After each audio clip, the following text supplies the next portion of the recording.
Time now for At the Market with Brian Neiman. At the Market's videotaped before a live audience at Neiman's Family Market in St. Clair.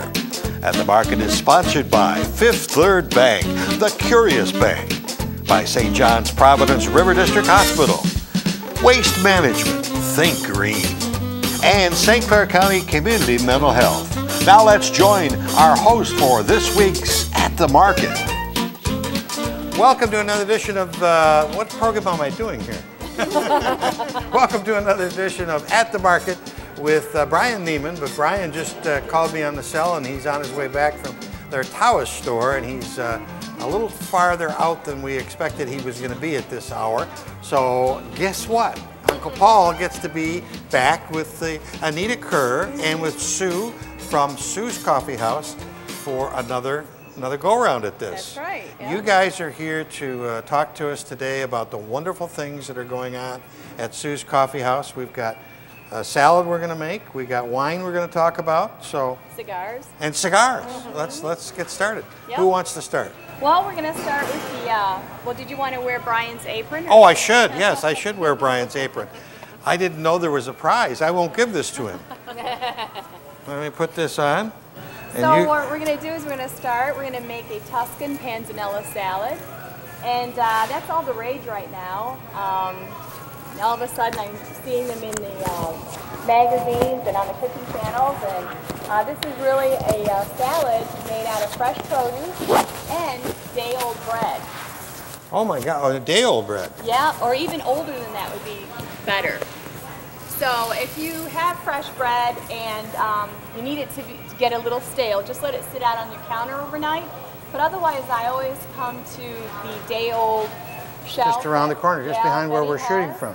And I always use that bread. There's nothing wrong with it. It's actually still quite... Why would you use day-old bread as opposed to fresh bread? Well, because this is a peasant dish, and originally that's what was used, was day-old bread. And like I said, his bread is still relatively good. It's relatively soft. I use it all the time for French toast, and I use it for this salad, so there's really nothing wrong with it. Now everyone's going to come and get it, and I won't be able to get my hands on any of it. But this right here is a Ukrainian type of bread. Right. And it has all these seeds, which is great, but you could also use an Italian style bread or ciabatta. So what we do is we get some water in a bowl, and then we actually I'll hold the bowl for you. Soak our bread, our crusty bread, in water. Wow. Like a sponge. So like originally... It looks just like a sponge. It's acting like a sponge too. And then you're going to squeeze out the excess. Originally, remember, the bread would be very, very crusty and hard. So this is what you would do, is squeeze out as much water as possible. And originally, the Tuscan bread was made with sea salt, so and ocean water. So you could definitely put a couple pinches of sea salt in your water to add flavor to your bread, and it'd be a little bit more original tasting. Okay. All right. So then we're going to put this aside, and we're going to start dicing. Okay. So now you can use any kind of fresh produce. What we have here is we have English cucumbers, which are great. So you can start chopping those. Okay. And how do you want me to chop? Like this? And this is rustic. So rustic means that it does not have to be cut perfectly. Now, what we're going to do is dice it. Okay. So let me show you. Yeah, you show me. So we're going to go ahead and cut it in half. All right. And then I like to cut it down the middle. All right. I can follow. Then I can learn. In half. Now this is a rustic rough chop. This does not have to be a perfect dice, because this was peasant food. All right. It's rustic Italian food. So color it does not have to be perfect. That's pretty Well, you picked the right guy to do it. Now, like I said, we're going to go ahead and we're using cucumbers, but you could use anything that is in your garden. And this is a great salad for when your garden just is abundant with produce and you don't know what to do with it. You've just had too much tomatoes. You're giving them to your neighbors and your friends, and you don't know what to do with them all. So this salad is really a great idea. And these guys are great, as opposed to just regular old knives, aren't they? That's right. These are really Italian knives. So you could do a tomato, and like I said, just rough chop it. So you could do, if you didn't have cucumber, You could do zucchini, yellow or green zucchini. You could do peppers. So we're going to go ahead and keep dicing. And then maybe Sue could tell us a little bit about what's going on at the coffee house. Let's do that. Go ahead, Sue. Okay, we're gonna we've been having cooking demos every month, and for June we're gonna have Eat Your Garden. Lee and I went to a food show in Cleveland, Ohio, a fabulous food show. We saw Bobby Flay, Really? Emma Lagasse live, and it was really awesome. We learned a lot there. And so we're gonna do a field green salad with edible flowers, with a honey red wine dressing. We're gonna do a stuffed feta mint Taking the outside off? rice It's already off. and a grilled fruit and pound cake topped with lavender cream. Now the cooking class includes a beverage, a generous tasting, all the recipes in the demonstration for $20. Doing that right? And it's June Very 5th, good. that's Tuesday at 7 o'clock. Okay. Is there any cost to those, or are they free? $20. That's not bad. And then we For- also have raffles, door prizes.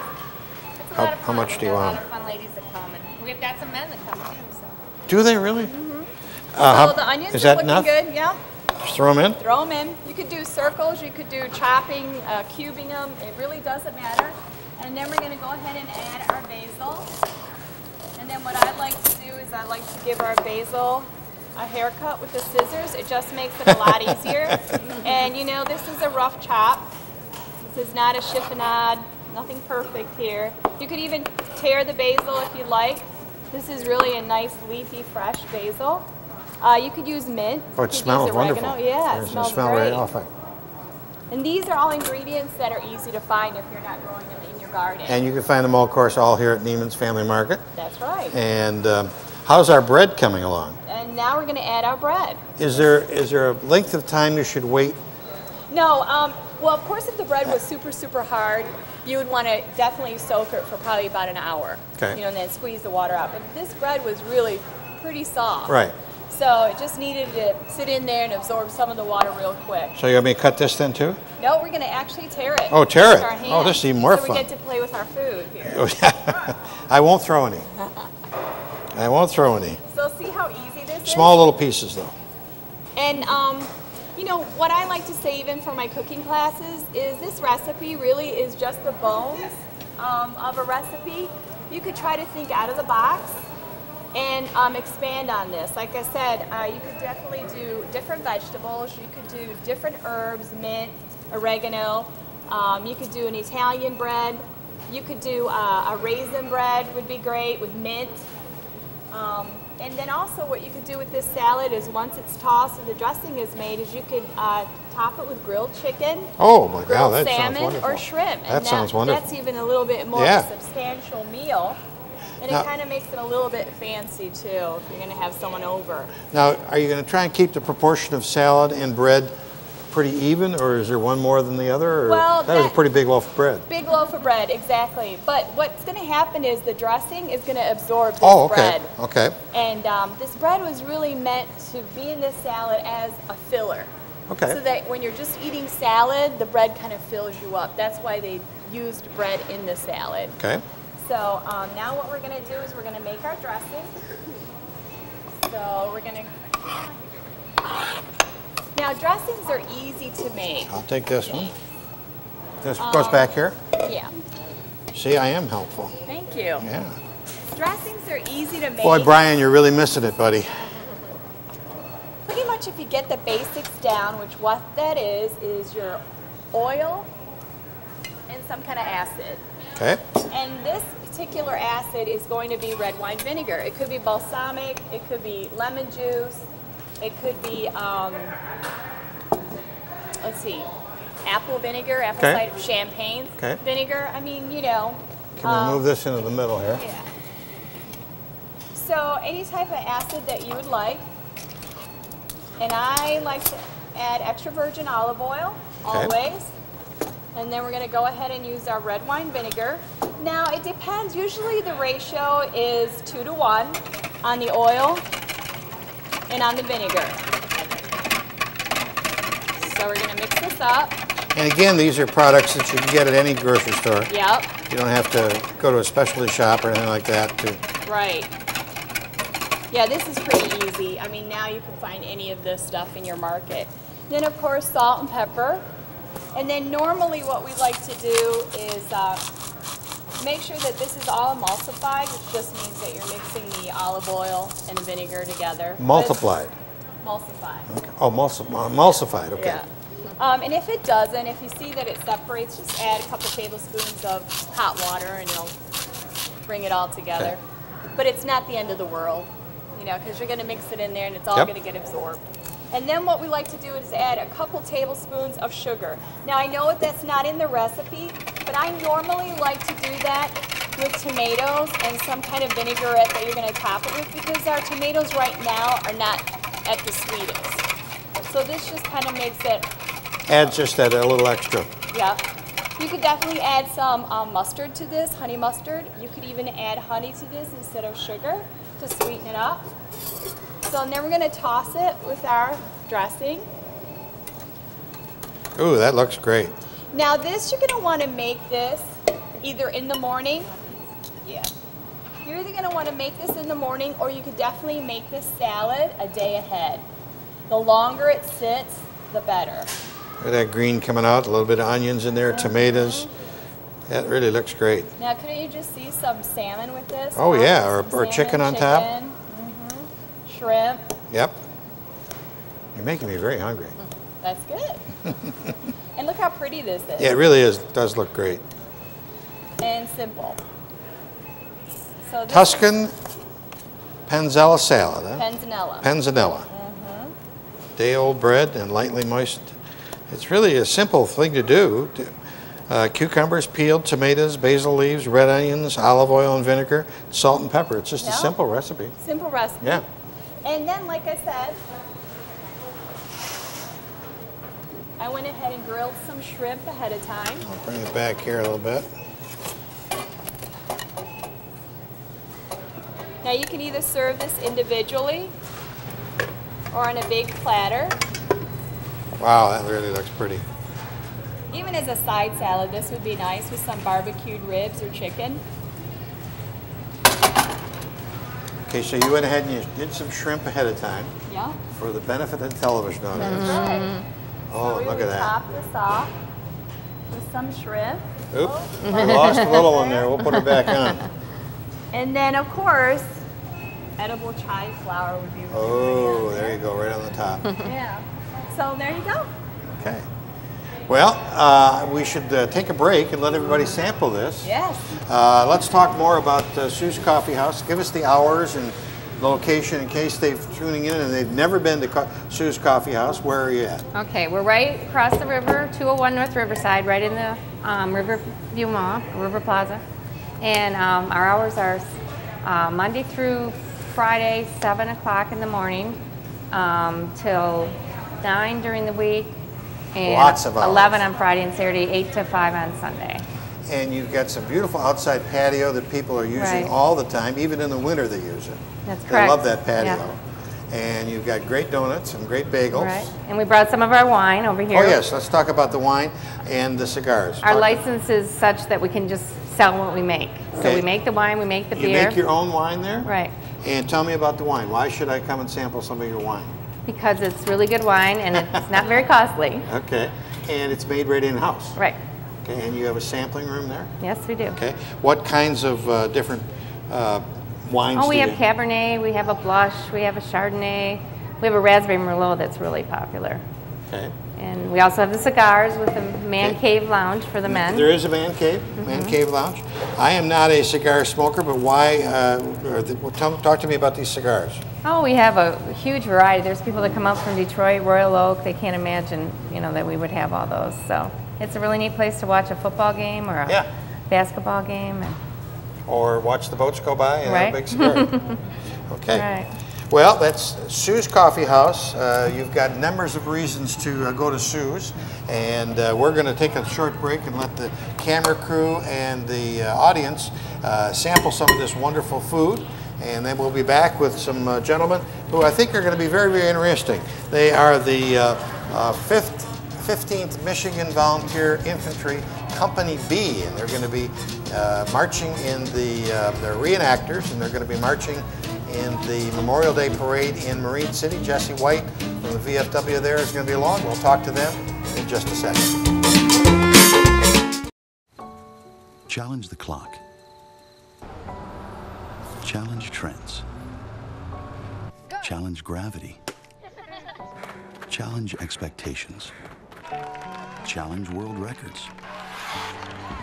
Challenge the culture and the future. Challenge banking. We challenge ourselves to be curious about ideas that make banking better.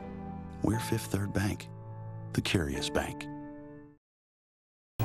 Well, welcome back. We are here, and we are here with some special guests who are going to be in the Blue Water area, the Marine City area specifically, at the Memorial Day Parade in the city of Marine City on May 28th. See, what a memory I have. Ladies and gentlemen, I want you to meet a friend, Jesse White, from the VFW Post 12085, the Bayshore, Henry Francis Bayshore Post. How many years we've been having the Post now? This will be year 4. Time really moves along, doesn't it? It's yes, great. It does. It flies. And you were very, very instrumental, and you need to be complimented for resurrecting VFW Post that had not been around for a while, and you got several years, and you got it up and running, and you're doing good things with it. Doing okay. Membership is growing, and we're moving ahead. Yeah. The parade itself will be at 10 a.m. Parade step off is 10 a.m. sharp to conclude no later than 11. Okay. And there's always a nice ceremony. There's a fireman's salute. Riverside ceremony. Riverside ceremony. Police are represented, fire, military, and we try to make the parade a little more interesting every year. Different guests, a few more military vehicles, and then a new tradition this year, special guests, the 15th Michigan Infantry Volunteers. We are honored, and truly are honored to have Tom Spansky, the recruiting officer. Nice to meet you, sir. Thank you. And Ray, pronounce your last name right. Burrows. Burrows, Yes. and you are a corporal. Yes. In the Reenactors Group, the 15th Michigan Volunteer Infantry Company B. Talk to me about your group. Tell me about it. We are reenactors of the 15th Michigan Volunteer Infantry. The 15th Michigan was a unit that was formed obviously in Michigan, in Monroe, Michigan, and fought in the Western Theater of the American Civil War. Some of the significant battles that the 15th Michigan was in was the Battle of Shiloh, the Battle of Vicksburg, Corinth, the Atlanta battles, Sherman's March to the Sea, and Bentonville. Pretty busy group. Yes, they were. Did they have a lot of losses like most of the groups? The 15th Michigan sustained about 23% casualty rate. So of every 100 soldiers that were in the unit, about 23 of them were either injured, killed, or wounded. Amazing. How did you two become involved in this kind of a thing? Well, it actually started a long, long time ago. I saw a program as a young child that... That's about 4 years ago. Was had Civil War action figures, okay. And I wanted that for Christmas, and I got it. Santa Claus brought it for me. And the rest is history. And the rest is history. And I had my parents take me to a bunch of battlefields. I did a lot of reading, and the only thing that was missing is the actual reenactment, doing something that the soldiers did: wear the uniforms, eat the food, carry the musket, do the things that they did. And this has sort of been the epitome of my study of the Civil War, is actually doing the reenacting. You can't learn this in a book. You can't learn this in visiting a battlefield, but you certainly can learn it when you put the uniform on and carry the weapon. How large is your company? We're about 15 members. Great. And Tom, what's your involvement in the group?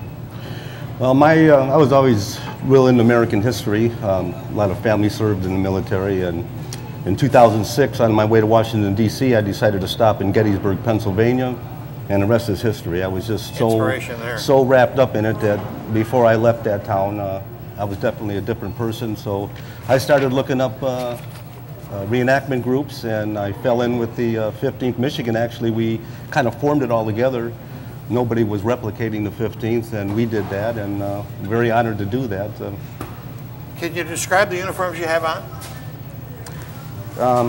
This is a sack coat, which is one of the coats that the infantryman would wear.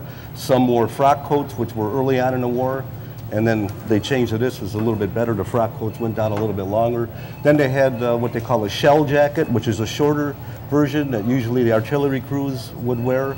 And we have your basic infantry, all wool pants. Oh, nice in the summer. Yeah, Brogan leather shoes with the horseshoe type heel plate on the bottom, which makes it nice and comfortable to march and walk in. Oh yeah, I can imagine. And Ray is displaying the canteen that was usually used, and haversack, which a soldier kept his basic essentials in, maybe some beef jerky and so forth. And then on the side here, we didn't bring the muskets today, we just thought it'd be too much, but on the side you had the basic bayonet, if you get a shot of that, which shortly after the Civil War was banned. I think Really? it was the Geneva Convention because of the damage that they do. You don't see this type of bayonet anymore used in modern warfare. So. Wow. And then we have our hats here, which were called forage caps because when you take them off, they flop down, and the soldiers would, wherever they could find food, corn, cherries, or nuts or whatever, they'd put it in there and bring it back, and then when they were done, they'd put it back on their head. That was one of the types If people of hats.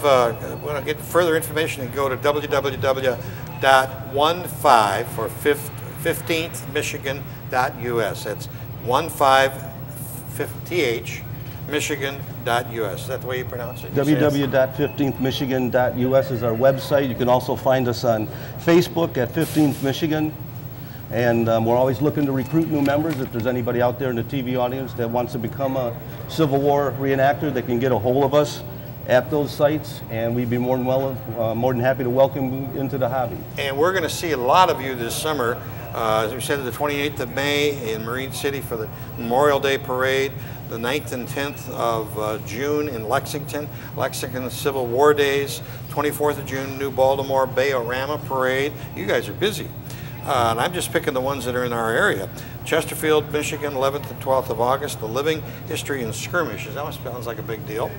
2nd and 23rd of September, back in New Baltimore at the Civil War reenactment. And October the 20th, 21st in Ray Township, the Walcott Mill Battle of Shepherdstown. I guess most of them, but there's a lot more of them where you're busy almost every weekend, aren't you? We're a pretty busy group. We're one of the fastest growing reenactment groups in the southern part of Michigan right now, and we've been doing very well, and we're very proud of it to replicate the men that fought in this type of war, and we look forward to serving any other community that would have it. Okay, let's review again when the Memorial Day Parade is in beautiful downtown Marine City. Yes, sir. Monday, May 28th. 10 a.m. step-off, 11 a.m. conclusion, and then free hot dogs and sodas afterwards. You have another, which was started a year ago, which is called the Silent March. Silent Walk. Talk to me about the Silent Walk. That'll be the Saturday before Memorial Day. We'll meet at 300 Broadway, Old City Hall in Marine City, and about 10 a.m. we'll step off at 11, and we do the parade route in silence. Conclusion at the military memorial. We'll have a short prayer, a little get-together, and then dismissed. Very nice of you to do that. It's a wonderful, wonderful show. Chance Hopefully for that everybody. grows for you. Yeah, you get to be in your own parade, really. Jesse, always a pleasure. Thank you, sir. Very honored to meet both You of want you. us to do the Keep up. flag? Oh yes, I'm sorry. Let's. He's gonna now. Camera 2 is ready, and we're gonna open the flag and talk to me about the flag. Ray, you want to give them a rundown? What they did during the American Civil War is the battles that they fought in, they would put them onto their battle flag. So as you can see, it's got the 15th Michigan Volunteer Infantry and then the series of battles that the unit was involved in. There weren't enough lines on the flag for all the battles that the unit fought in because there were several after Chattanooga. They didn't go on the backside. They didn't go on the backside because it just didn't work with the sun. Right. But those were the first battles that the 15th Michigan fought in. This flag is an exact replica of the one that was carried by the real 15th Michigan back during the Civil War. Several of us went up to the Michigan Historical Museum to take a look at the one that's up there that's still preserved back from the 150 years ago. And this is an exact replica of the real 15th Michigan flag that the men carried during the American Civil War. This is made of silk. It's not made of cotton or polyester or anything of 21st century origin, but it's made out of silk, just like the real one. Well, thank you so much for bringing that along. It's a beautiful piece of history. We really appreciate you guys stopping by, and we'll look forward to seeing you during the parade. We'll have you on TV then. We'll have you on TV then too. We're going to take a short pause, and then we'll be back.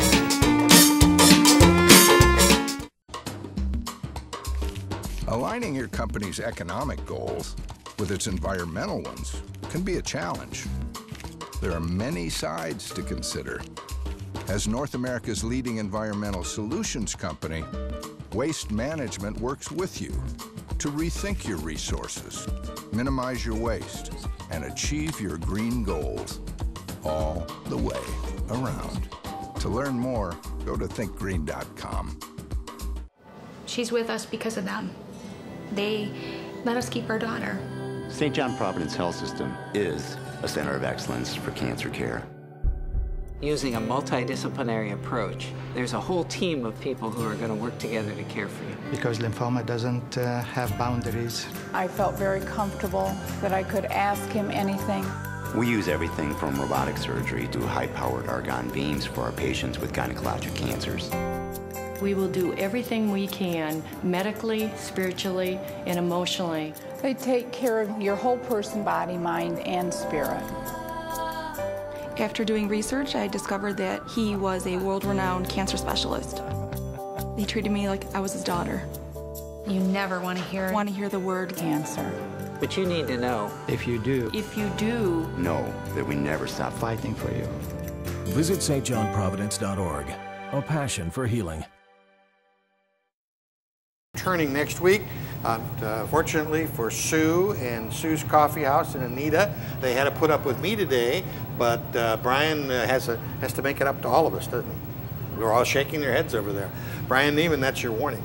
We want to thank Fifth Third Bank, St. John's River District Hospital, St. John's Providence River District Hospital, Waste Management, and of course St. Clair County Community Mental Health and CTV for their sponsorship of this program. We thank you very much. Let's check with Jesse one more time. What time is the kickoff, or the step-off is the better term, of the Memorial Day Parade? Step-off is 10 a.m. Monday morning, May 28th. Okay. At the beach. Go ahead. We would leave from the beach and follow that traditional parade route. Oh, okay. And you go down to the church, Holy Cross, and come back up? Parade route follows Main Street south to St. Clair Boulevard, where the museum is. Okay. Or the Captain Cut in through there. Roundhouse, exactly. Okay. Then back up Water Street to the monument. Okay, and that is in Marine City. And then at 1 o'clock here in St. Clair, they're having their American Legion parade. So plenty of parades. You guys are active in a lot of them, so lots of activity. No reason why you shouldn't get out and salute people on Memorial Day. Lasts all day. Lasts all day. Okay, thanks, Jess, again. Okay, that's about it for this edition of At the Market.